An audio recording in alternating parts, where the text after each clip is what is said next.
মধ্যপ্রাচ্যে ইরান ও মার্কিন ইসরায়েল জোটের সামরিক সংঘাত যখন তুঙ্গে, তখন সামাজিক যোগাযোগ মাধ্যমে এক অদ্ভুত ট্রেন্ড লক্ষ্য করা যাচ্ছে।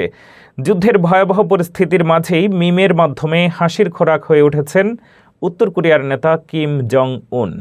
বাস্তব সংঘর্ষে কিম জং উনের সরাসরি কোনো ভূমিকা না থাকলেও ইন্টারনেটে তিনি এখন এক কৌতূহলী দর্শক।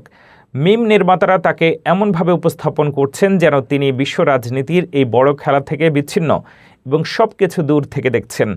কোনো মিমে তাকে দেখা যাচ্ছে দূরবীন হাতে পরিস্থিতি পর্যবেক্ষণ করতে, আবার কোথাও তিনি যেন বিষণ্ণ মনে একাকী বসে আছেন। মিমগুলোতে ক্যাপশন দেওয়া হচ্ছে, পুরো পৃথিবী বোমা নিয়ে খেলছে কিন্তু কেউ আমায় খেলতে ডাকছে না। এমন সব ব্যঙ্গাত্মক কন্টেন্ট এখন ফেসবুক থেকে প্ল্যাটফর্ম এক্সে রীতিমতো ভাইরাল। যুদ্ধ যখন মৃত্যু আর ধ্বংসের বার্তা নিয়ে আসছে, তখন নেটিজেনরা সেই ভয়ঙ্কর পরিস্থিতিকে হাস্যরসের মাধ্যমে ডিজিটাল সংস্কৃতির রূপ দিচ্ছেন। তবে বিশ্লেষকরা সতর্ক করে বলছেন, এইসব মিমের আড়ালে অনেক সময় বিভ্রান্তিকর তথ্য গুজব ছড়িয়ে পড়ছে। যে নেতাকে বিশ্বজুড়ে একসময় ভয়ঙ্কর একনায়ক হিসেবে দেখা হতো, বর্তমান যুদ্ধ পরিস্থিতিতে সেই রহস্যময় নেতার এই নতুন রূপ আন্তর্জাতিক রাজনীতির এক অদ্ভুত বৈপরীত্যকেই তুলে ধরছে।